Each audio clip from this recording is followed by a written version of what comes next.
Oh my gosh, we're live. Hello, everyone. Welcome to Lorelines at Lunarcon. Fowl and Hawk speaking. It's a pleasure to see you all.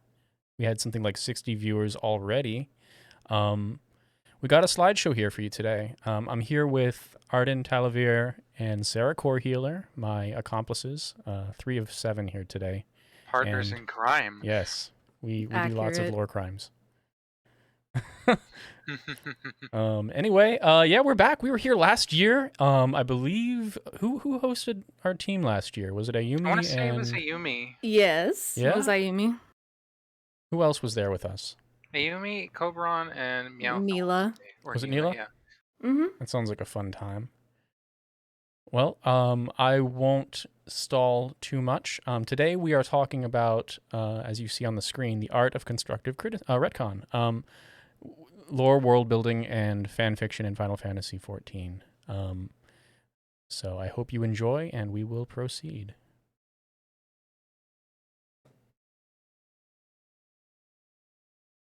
So who are we? We are Lorelines. We've been together for, gosh, a year and a half now, I think. Yeah, something like that. Yeah, something like that. We've got about 62, 63 full session, full length podcasts ranging from an hour and a half to 3 hours. We do our cast every Sunday from 2 to 3:30 p.m. Eastern. It's an absolute blast. We do get stuck on Asians pretty often, but it's been a fun ride. We do tend to be fangirls for them, as it were. Yeah, so we're slightly Team Purple, but don't worry, we still love the planet and we want it to exist. We love to hear Feel Think sometimes too. Yeah, it's true. We do lore and theory videos as well. We've got a number of good ones. I was mentioning before we went live, my favorite 3 are probably our dear friend Cobran's Christmas comedy skit involving his full cosplay of La Habrea, talking to us about how he hopes we enjoy Endwalker. So it's an absolute. It's hilarious. He's already planning the next one with the yesterday's patch art in mind. It's so exciting. Yeah, we've already got wigs on order, so please have fun. It'll be coming soon. But we also do theory videos. Some of my favorites are the Shards, Dark and Light, and Is Hydaelyn Secretly Dark. All 3 of those go into, I said 2, but all 3 of those go into like the actual science that seems to be sitting behind the story. Things like the laws of thermodynamics. So very cool. You should check them out. We'll have links at the end. Comedy skits I already mentioned, and then very recently we started doing variety live streams. We are actually playing video games on stream multiple days a week. I wanted to touch on this really quick. I think Ayumi is just finishing up a full playthrough Assassin's Creed Odyssey. Yeah, he actually just finished it, and they've also been doing Final Fantasy 13 and other like Final Fantasy games. Yeah, so it's fun. You should stop by, hang out, enjoy the gameplay. And yeah, and also we've been starting to play with the community recently. So we ran in a Gaia run with a full pre-made 24 people just from the community a couple weeks ago, which was probably the funnest single event I've done in 3 months. So absolutely. If you're fortunate enough to die in my presence, I will res you with one of my famous Emet-Selch Raz macros. Yes, those are great. So I'll continue on ahead. I just did a lot of introduction, but the cast is Ayumi Kurogane, Fowl and Hawk, myself, Cobran, Sarah Corehealer, Arden, Shadow Meowth, Neela, and actually this little guy here is our friend Soldier First Class, who's no longer doing content, but absolutely loved the Namazu, which was drawn out. All of this art was drawn out by Shadow Meowth. So big friend of the cast, by the way. Absolutely. Yeah, big contributing factor to Lorelines even becoming a thing. That's so true.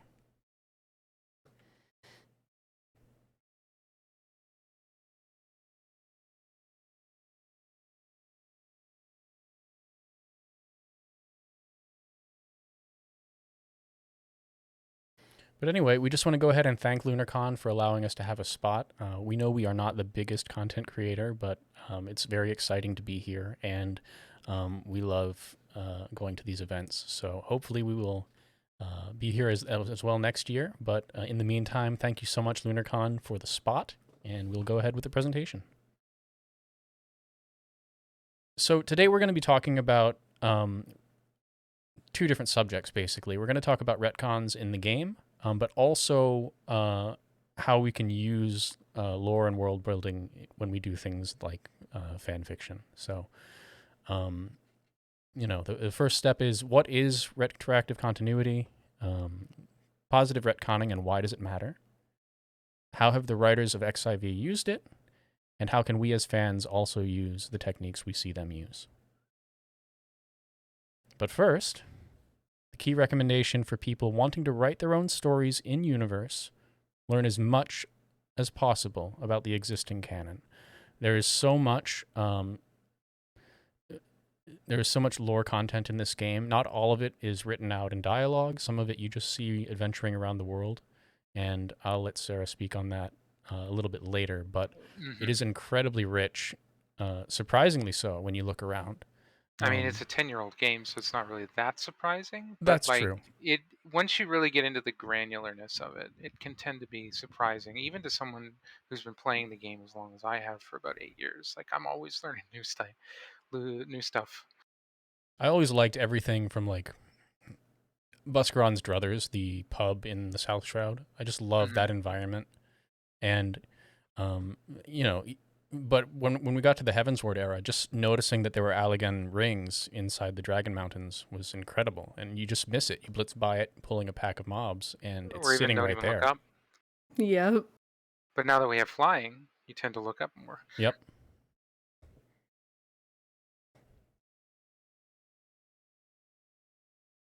So, retroactive continuity, retconning, what is it? The definition, if you just do a quick web search, is a piece of new information that imposes a different interpretation on previously described events, typically used to facilitate a dramatic plot shift or account for an inconsistency. Sometimes this can be done artfully, sometimes it's done very inartfully. Fortunately, in our fandom here, we tend to have good ones, so that's a plus. And even if they're not the best, they're still passable instead of catastrophic. And they can also tend to lead towards positive outcomes and entertaining drama, rather than just like, oh, we just change things on a whim to make it easier for us. And they can be a fantastic catalyst for creativity if you're an artist or a writer. Absolutely. I'm looking at the chat right now. Cobran with the Heidelin canonically smells like cabbage, thanks. That's a reference to her creation of the Loporits. Ever been in Your mother smells like cabbages.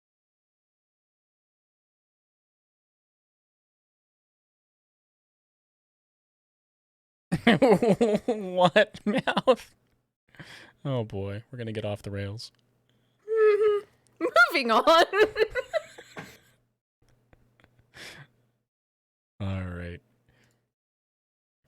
All right, so if you two could speak on what is positive retconning and why does it matter?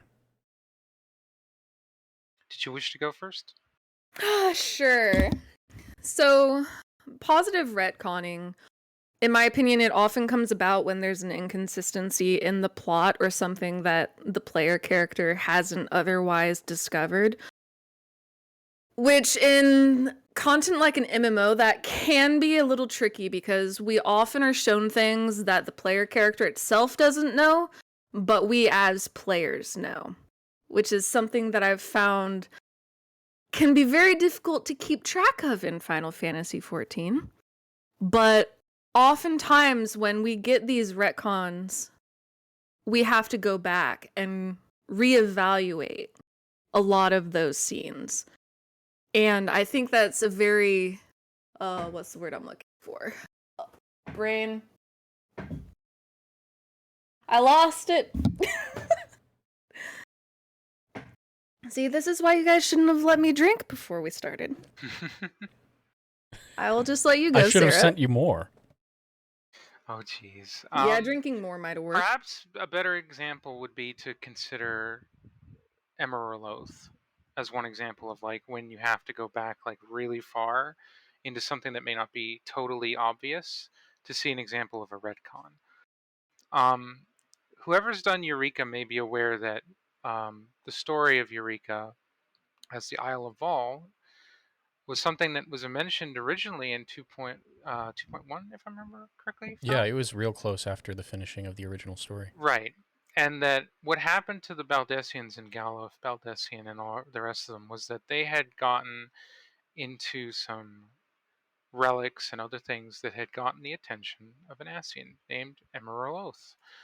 And we're not really, I don't remember if they ever specified their gender specifically, but I'm pretty sure she was trying to manipulate them and, like, neutralize them as a threat, basically. And they were like not having any of that. So part of the reason that they flung Eureka, what became Eureka, into the live stream and had it pop out in the Far East from where it had previously been near Charlayan. This was done by Galuf and the others in a sacrificial way to try and stop her from doing the various evil things that Ascians do with what they had stored in the Baldessian arsenal.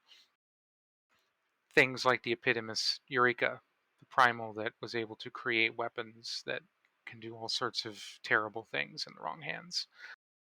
Now, the reason I think of this as a retcon is because during 2.3 or 2.4, I'm pretty sure 2.3, there was a scene in the Chrysalis with a meeting with most of the, if not all of the Ascians, including ones that we haven't really seen in any other context.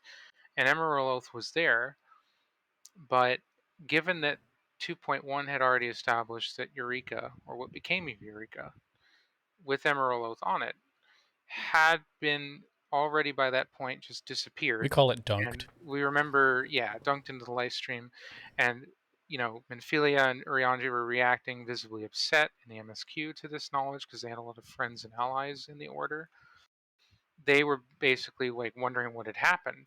What had happened is they had dunked themselves in the live stream and taken Emeraloth with them. Kind of doing in macro what we had done later on with Nabrialis and the Orosite in micro to kill an Ascian, like more permanently, or at least try to. So we don't necessarily seem to have a good connection between those two events, and it's very unlikely that a new Emeraloth would have been replacing the old one. So that's just one example of, like, if you pay enough attention and you look at the continuity of even just time and the events as they're being presented to you sequentially, patch by patch or expansion by expansion, you can see that there are going to be some inconsistencies over a long period of time. I mean, it is a 10-year-old game. But on top of that, does that even really necessarily matter in the grand scheme of things that they went and retcon that later? To say Emeraloth was completely fine, for example. Maybe it didn't work. Maybe they were able to avoid what Galuf and them were trying to do. Mm-hmm. It Interpret doesn't it as you like. necessarily negatively impact the story, but it is something to note. Whereas other retcons, particularly ones that might have to do with, say, tempering, and the concept of tempering might be more complicated and may lead to positive or negative retcons, depending on the situation. I think that about covers that. It's a good device to be able to review and correct errors and plot holes later on, but it is always a good idea to try and do that very carefully and sparingly as a writer.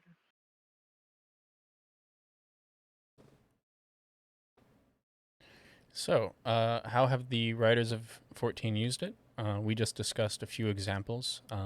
I have a short list, relative to me anyway, a short list of retcons that we see throughout, specifically the most recent two expansions. So, we'll go forward on these and see how much we can stretch that discussion out. I would briefly mention that they did retcon a few things in previous expansions, but I would definitely say, and I think Arden would agree, that it was in the later expansions, after they had so much more established lore and potential errors or things they wanted to change, that Shadowbringers and especially Endwalker became expansions where we see a lot more of this happening. And real quick, I just had a message in a DM. For those who are on Brynhilder, I know that Arden and Sarah are on server, I think. Where can we find you? As well as Ayumi. Do you have the plot still? Let me look and see where we are. Oh, if you're at the we're in you're the at the house? lavender beds on Brynhilder. Yeah, so we are by the main convention hall. We are at 10.5 by 14.1 currently. We moved away from the crowd a bit. Yeah, just so we could breathe while we're doing the panel, as well as just to be a little bit away from having any potential performance issues. Yeah. I'll do a quick shout if anyone is bad with coordinates like I am. Yeah, we're just down the hill from where the main convention hall is. What is the plot again? I should know this. But don't, because I'm a derp. Is it 2436? See, we have a few people who found us anyway. I think, yeah, it is 2336. Ward 23, plot 36. 2336. Thank you so much. Everybody's welcome I'll see you to there. hang out. I'll see you there. It's in 30 minutes. It lied. All right. We've been trying to get onto Brynhilder all day. It's been a bit very bonkers. packed. It's very exciting, though. One of the biggest retcons in the entire game, I think, is the astral umbral alignment switch that we learned of in Ilmeg and Shadowbringers. I should have put a picture of the wheel that they had in Rianje's rooms in the shelves in Ilmeg. I should have. I did not. But let me check that, and if you don't mind taking it away. But the question was, how big is this retcon, and why does it matter? So there's a narrative reason it matters? There is definitely a narrative reason, but there's also a mechanical one. I don't know if Arden wants to take this one, or... You start. Okay. So, narratively speaking, this is more of like an emotional thing.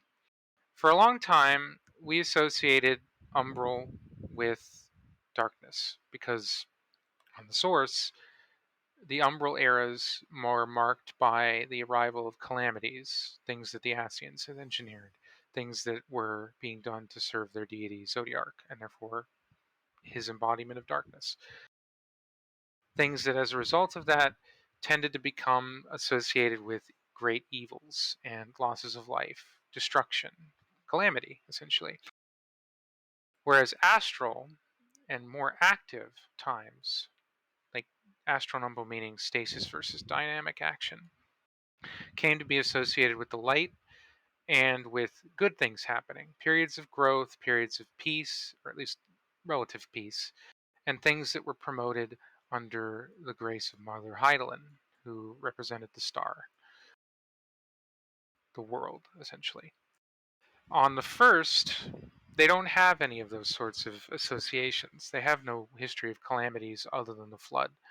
And they associate the flood and light together as negative concepts relative to, for example, the Church of Light, which had preceded the flood and had seemed to have been, at least in Northrant and the areas of like Lakeland and Vobert, a prominent religion that venerated the light in a way not perhaps all that dissimilar to, say, if you've played World of Warcraft, how light has just kind of been like a I don't know, a very, like, you can project whatever you want onto it kind of deity, not something that's like given any other association is just a good thing.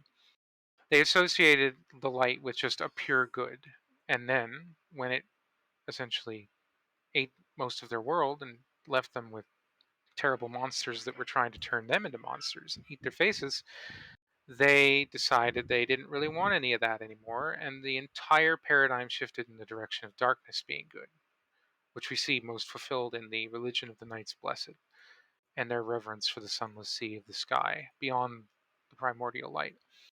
So their understanding of the wheel was completely different from what existed on the source, and we can only imagine how that might be the case on the other shards that may still exist. But at least on the first, it made Urianger really raise his eyebrows up and decide to investigate and eventually come to the conclusion that we had it backwards and that the people of the first had it correct. That astral is an active element associated more with darkness, and that umbral is a stasis. It's connected to ice, it's connected to water and the slow flow of movement rather than things that are more active, like the wind or lightning or fire, things that are clearing away for the changing of the seasons, anything that might be dead. So, Retconned. Nobody saw that. No peering nobody, behind the veil. yeah, no peering behind the veil. Um, so ultimately, when we got that revelation, it was a narrative one that was basically saying to us what Shadowbringers as a whole was trying to say to us, which is that darkness is complicated and so is light. They're not really one or the other. They're both working in tandem to keep the world functioning, which is also that mechanical element I mentioned, like literally elementally on an elemental fundamental level functioning. But also, they're giving us a sense that darkness can be good and light can be bad, that we should not assume positive intentions for the light and we shouldn't assume negative ones for the darkness. And that applies to the people who are most affected by those things, perhaps giving us reason to reconsider what Hydaelyn had meant to us versus Zodiark, or in terms of Zodiark, what the Ascians meant to us, framing what we would eventually discover regarding the Ancients, and also Hydaelyn and Zodiark and their summoning, why those things had been put into motion to begin with. In a balanced natural world in this universe, with darkness and light operating correctly, light provides us with stability while darkness provides us with growth. That's why in the center of the wheel, we actually have the tree of life. When all the elements are working in tandem and in harmony, life flourishes.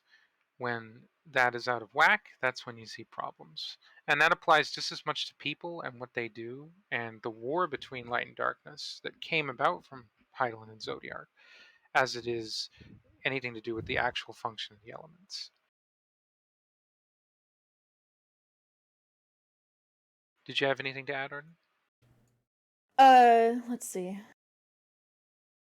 Jiraishi has a very good comment in chat. You mentioned they don't have intentions, but we later learned that their avatars have very clear intentions. How do we deal with that? That's a very good question.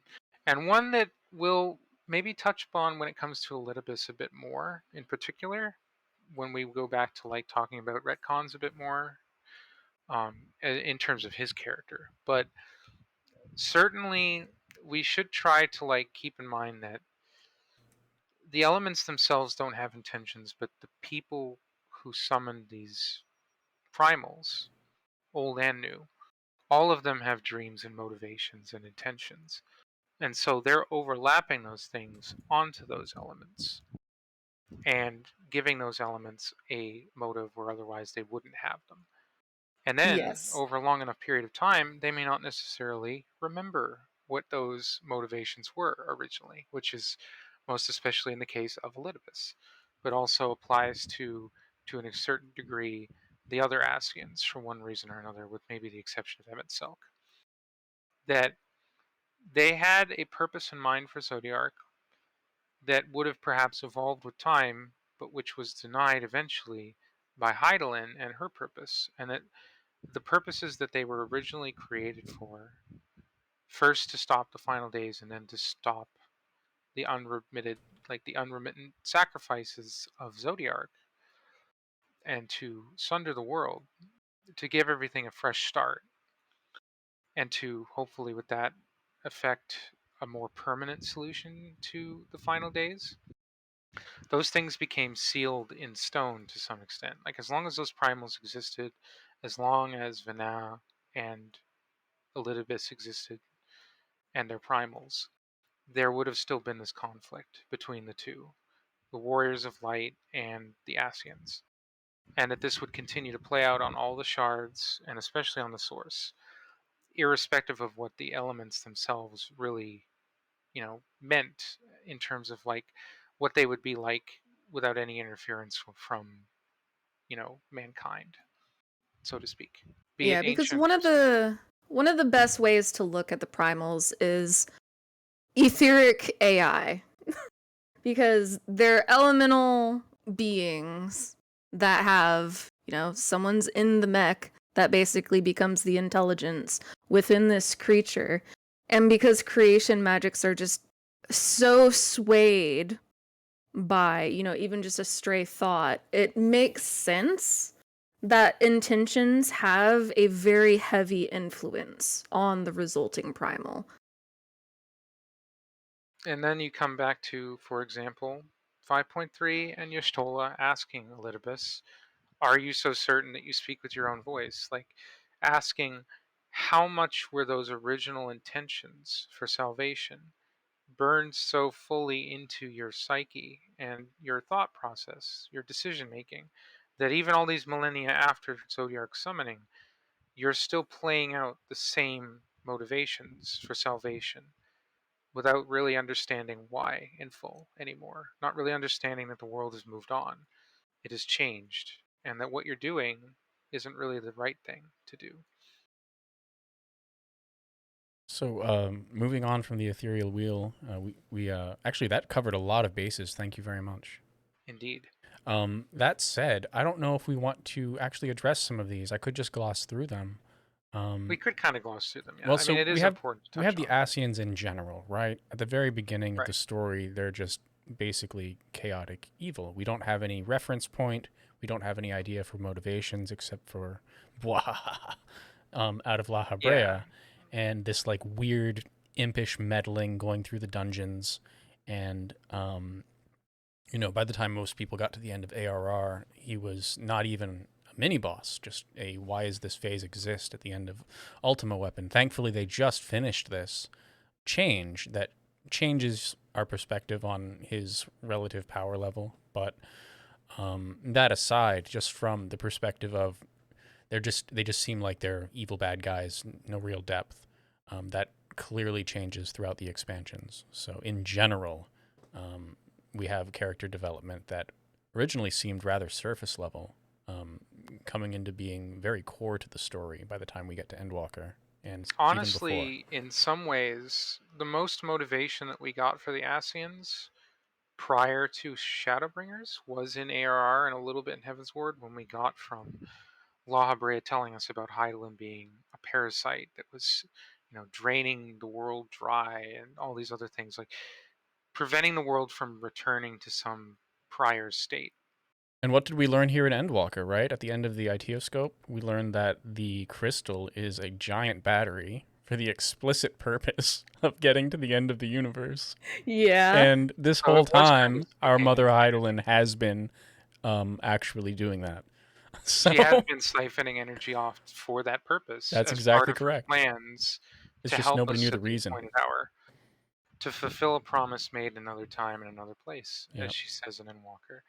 Beyond that, in 2.1, Elidibus also talks about how if we knew more, telling this to Menphilia, if we knew more about the Asians, there would not be strife between the two groups. He was probably talking out his, what, a Mm-hmm. little bit with that kind of comment, but there was some truth to that, and it is something that also bears out in Shadowbringers a bit. We do tend to get a bit more empathy for them at the end.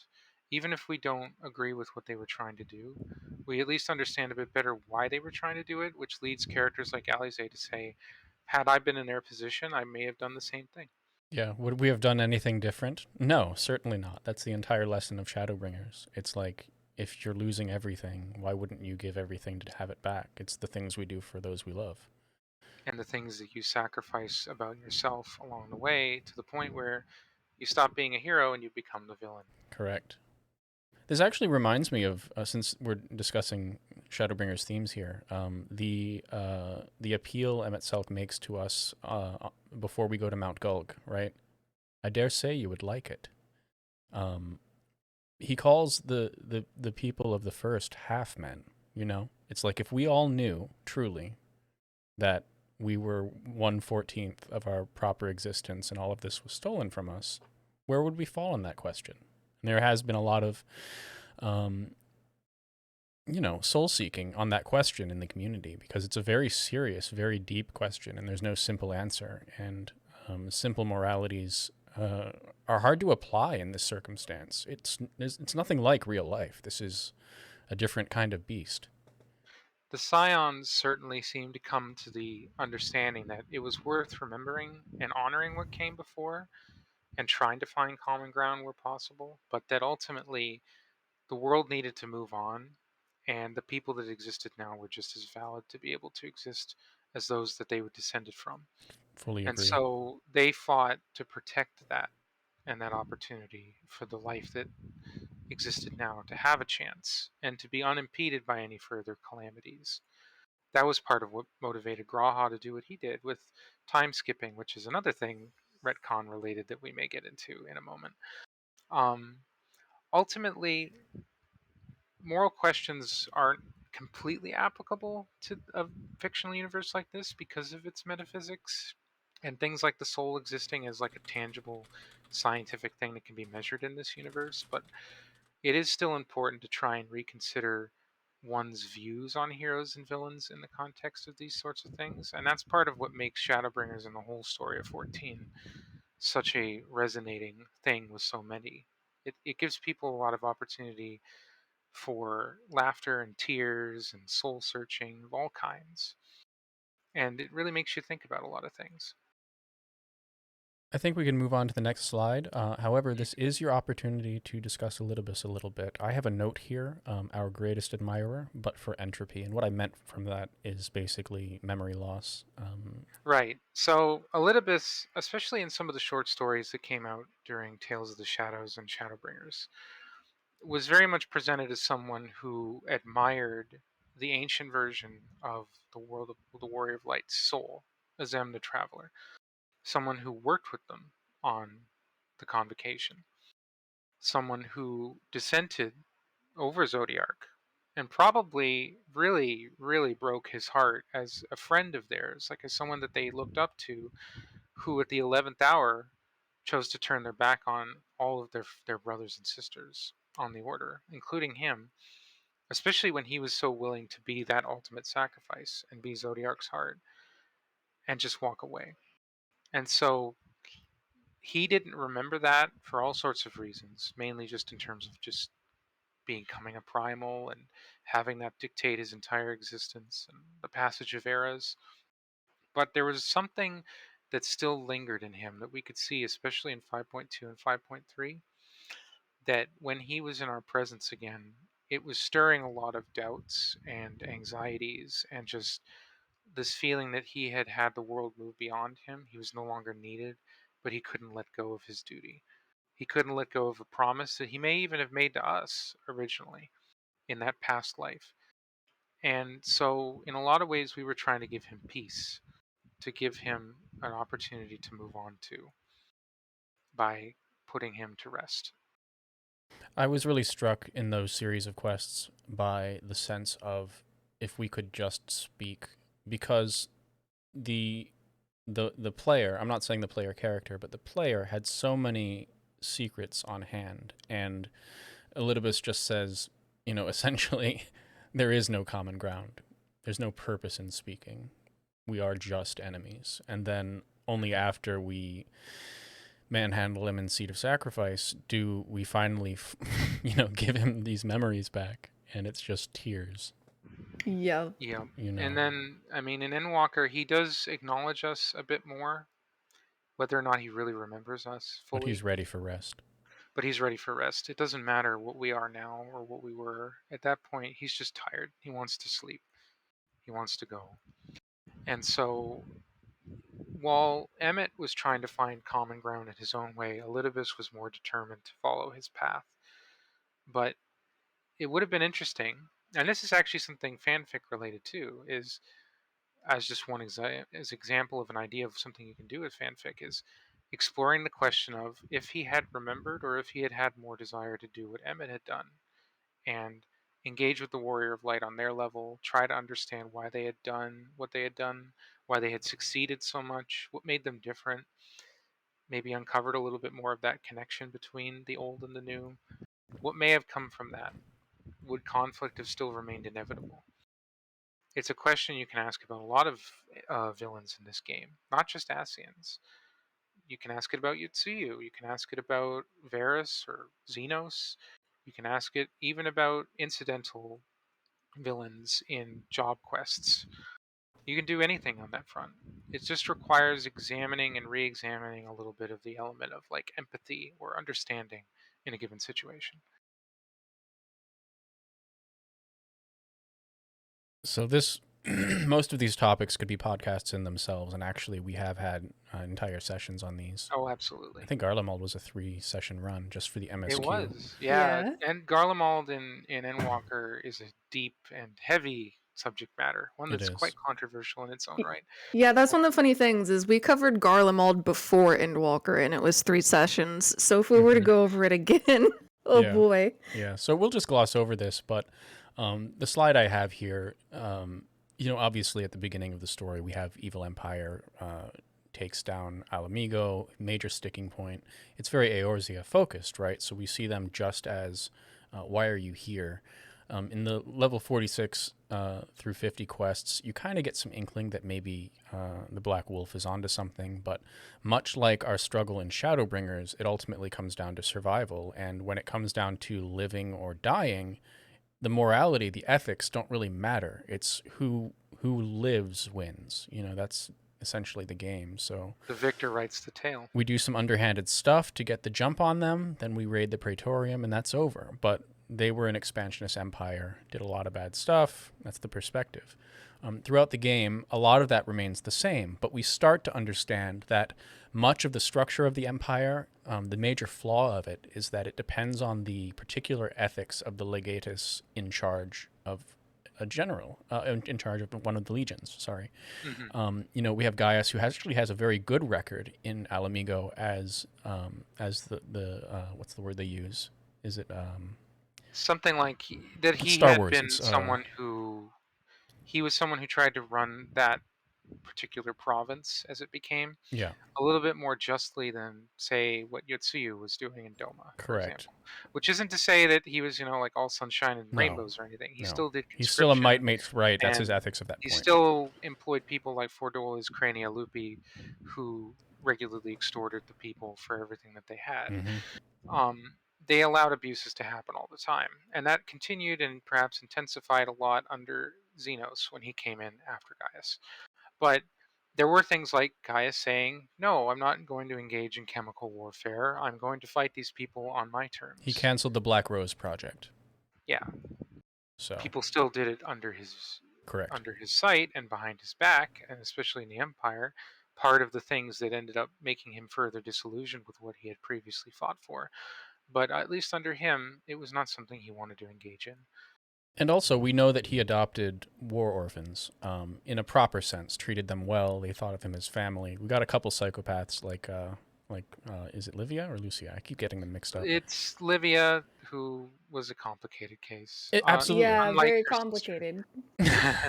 unlike her sister Lucia, who we know from Ishgard, Yeah. who was a Frumentari who decided to defect Yep. after having experienced their culture and Emmerich sussing her out and offering her an alternative. Yep. Became Emeric's second and has been loyal, stalwart, and honestly kind of a shining beacon of proper ethics. In some sense, Livia ended up being the opposite because of Gaius, because in some sense, while he was taking on those war orphans, he may have been doing that primarily to have more Ritatans, more Neros, more Livias at his call in the future, doing Absolutely. what Roman legionaries became to their legatuses in real life, people who would be loyal to their legatus and their legion first rather General than the first, Empire empire. second. And that's something that we see a lot with Volans and with Gabranth in the story as well. Valens is These such a creep. Ugh. some of the essential chaos that Solus may have intended, that Emmett may have intended, or that just came about because of the Empire just giving powerful and ambitious people an avenue to having lots of people directly loyal to them. It was bound to cause a lot of problems, but it was also bound to create situations where you have varying degrees of oppression and the positive versus the negative that was on display in the Empire. Things like Message saying, the Empire gave me an education, gave me a way out of poverty, but they were still bastards, essentially. Absolutely. Oh, just in case anybody wants to, Suya-chan is a joke. It's a joke. It's a joke. We know what she did in life, and only after losing her memory did she revert to what she could have been in life if it weren't for the horrors visited upon her by Doma itself and then the Empire. So, irredeemable, but very sad, and you wish for better. So that's why she's on this list. It's because, essentially, my last I just jumped to the next slide, but the bottom line is humanization of the characters, really embellishing them, adding historical facts that happened prior to our established story, retcons of that manner that really flesh out the characters. I'd like to briefly touch on Yotsuyu. Just Oh, that please go ahead. Yotsuyu is a good example of the writing in this game being maybe not so good when it concerns female characters in particular and how they're handled, be they hero or villain, how they tend to end up dead or relegated to side content and have their storylines handled a bit poorly, which opens the door to retcons in its own way. But in particular, where it concerns her, they do kind of gloss over a lot of the stuff that she went through before she became the villain viceroy of Doma that we see, particularly in the patch series. I don't want to get into too much detail and get off of topic, but essentially that she's definitely a character that I think is also ripe for fan fiction as an alternative to her situation in the canon. Someone who does deserve a lot more attention and a lot more reconsidering outside the context of what they ended up doing with Tsukuyomi.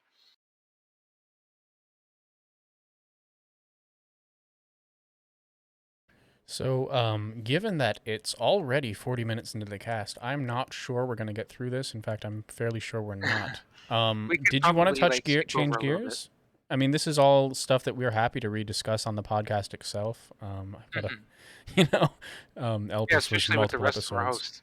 hosts. Why don't we hop over to the fanfic part of it then and just finish out that? Does that sound okay? Yeah, sure. All right, let me pop forward here. But yeah, as you can see, there's a lot in this game. It's not just a game, it seems. Good story. It's a playable novel series. It's a thing where you can create an OC, fall in love with them, like madly in love with them, and want to get so much art and writing done of them and role play as them and just on and on and on. Like people all over the world now, millions of people do that stuff every day with these characters, both their own and the ones that were given by the game. So, roleplay and fan fiction. Why? Because it's fun. And because it helps us improve our writing. Yeah, it's definitely been a great writing exercise. Did you There's all want to touch on nothing- your writing at the moment? You can go for that first, Arden. I didn't hear what Faust said. Would you like to talk about the fact that you are writers? I would say Sure. that Arden especially is the writer here as a published author, but yes. Well, you know. Yes, so I have been writing since 2002. I started in fan fiction, and then I went into original works because back then I was like, why am I spending, 6 to 12 hours a day on fan fiction when I could be writing original worlds? So I ended up doing that for a while, but in the past year or so, I've gotten back into fan fiction with 14 to practice some of my skills. And that has been a great deal of fun. I'm thinking about getting back into RP. We'll see if that happens. On my case, I've been working as a political scientist for the last few years, so I'm familiar with writing in an academic context. But back in 2020, after 5.3, I had essentially an epiphany, thanks to that particular story beat in 14, that was like, you should give this a try, fan fiction. Like, I had previously written a long time ago a little bit of like my own original work, things that I've more recently returned to, but I never could quite nail down what I wanted to do with it. I couldn't really find enough like passion and incentive in myself to just sit down and write and write and write and get better at it. When you engage with an existing world like this, though, and characters that you've really come to care about who are already characterized and you can work with them, give them a voice, have them interact with your character, it becomes a lot easier to just write, just sit down and write essentially, not have to worry about any of the setup, just write because it's all already there. You can just play with it. And so Yeah. that's what I ended up doing after 5.3 is I was like, I want to write stories with Emmett Selk, and so I have. And it has branched out from there to the point where I am constantly writing fan fiction now and doing a lot with what Arden did originally, while also now increasingly getting better at writing in an original context and working on a book. Yeah, and I do also want to say 14 has been a great way for me to explore gender identity stuff because for the longest time I've only written uh cishet stuff in my original work. But last year I started being like, something's off. And with 14, I've been able to explore gender identity significantly more than I can in my day-to-day life, and that has been super helpful and also very good for brainworms for doing all of the writing. I have written probably 300 or 400,000 words of fanfic this year because brain go burr. As a person who was partially inspired way back in Heaven's Word, in particular, to transition and become a woman, I also relate to that. This game is a great way to really have an opportunity to embody something different than what you may have assumed previously. And more recently, I've been able to explore those sorts of things further in the context of writing with my characters and with the characters of the game. And even just role playing with friends and partners of mine, being able to just ask questions and engage with the moral themes of this game. And even just things like, for example, ancients being able to do transformation forms and playing with ideas of like how would gender interact with something as fantastical as that, and how you can get creative with that in both a safe for work and maybe not so safe for work context.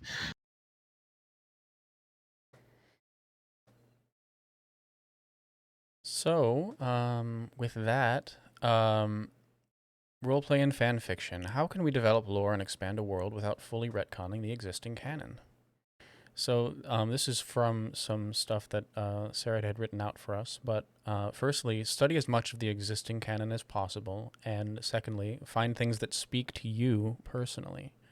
There are ruins, locales, temples, natural spaces, cultures, plot lines, organizations.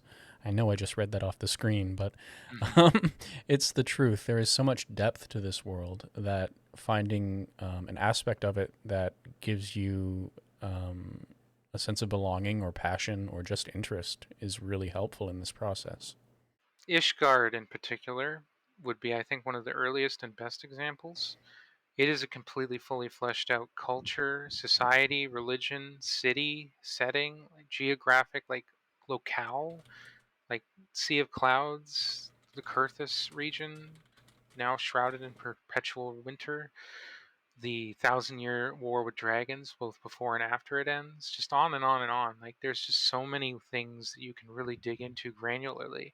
Even something as small as the Scholasticate, or the organization of the Temple Knights, or the Broom and Hilda's Hounds.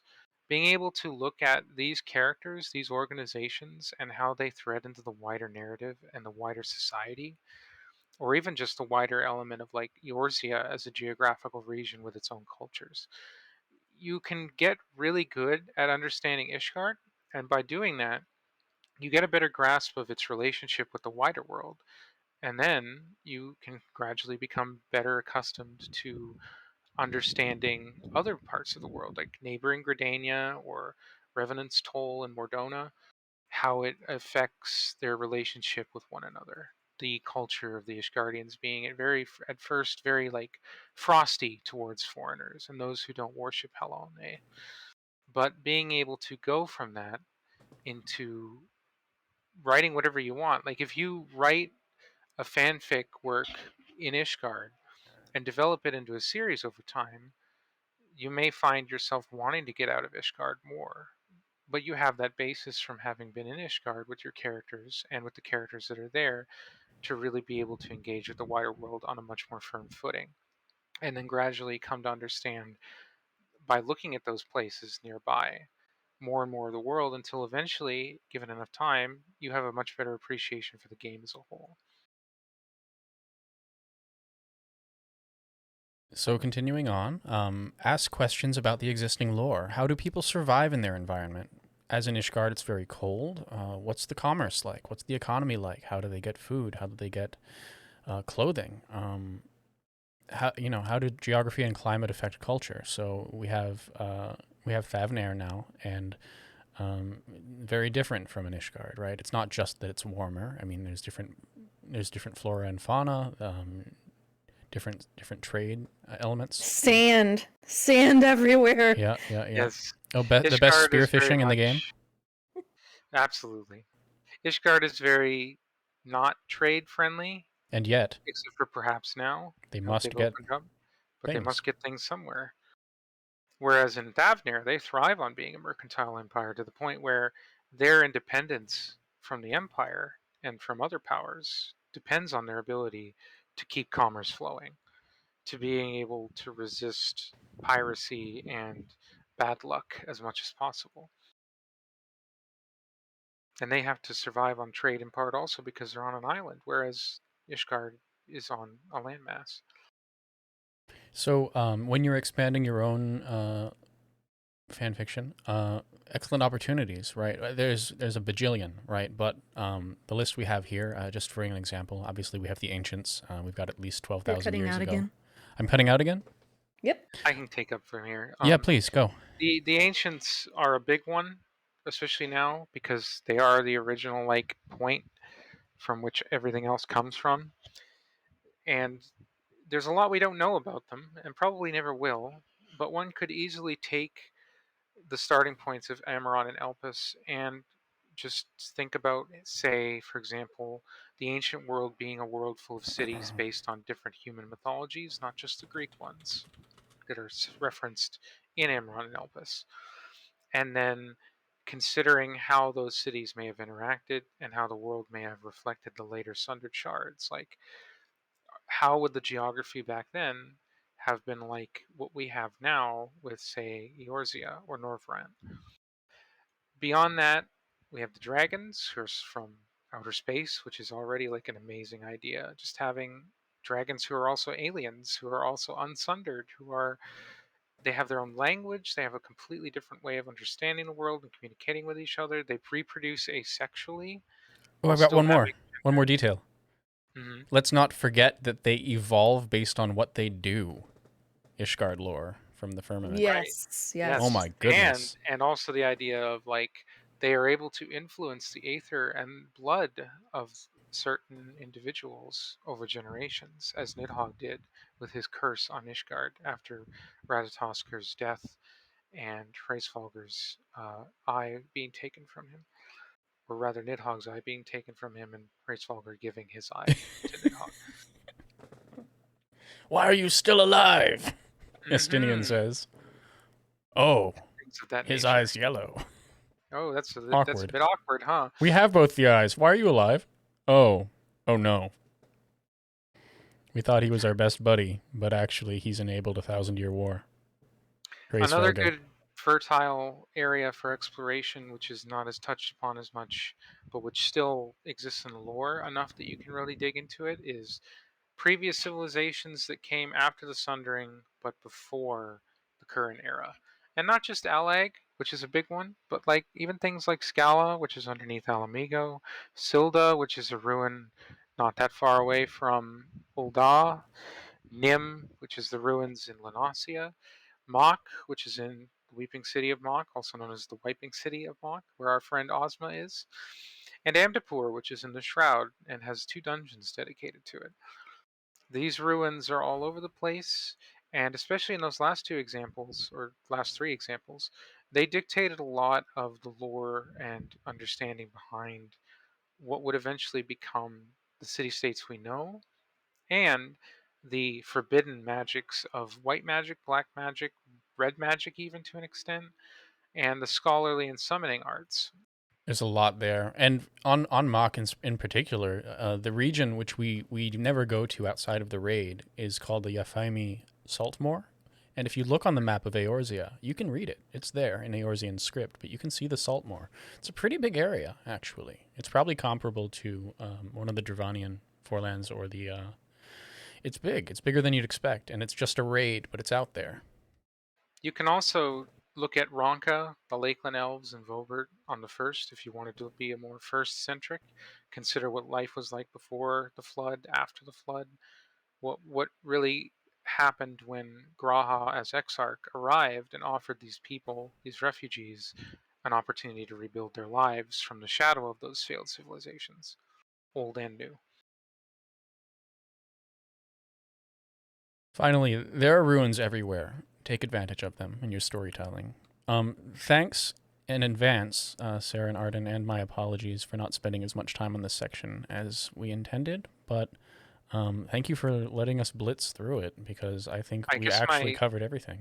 My only TDLR there would be, just to end off, is that don't be afraid to take a character, take a setting, take a civilization in this game, and just run with it. And especially where it concerns lore, it's a good guide, but feel free to also break it on your back. Do whatever you want. Make it something consistent, but make it something that you find enjoyable. And if you do that, you'll have a lot of fun writing and role playing. And you'll probably Absolutely. find a lot of people willing to engage with that as an audience and as roleplay partners. Because just for a very, very quick TLDR example, I like to break the lore of Amarot a lot. I like to write alternate universes of, okay, what would have happened if the Sundering hadn't occurred?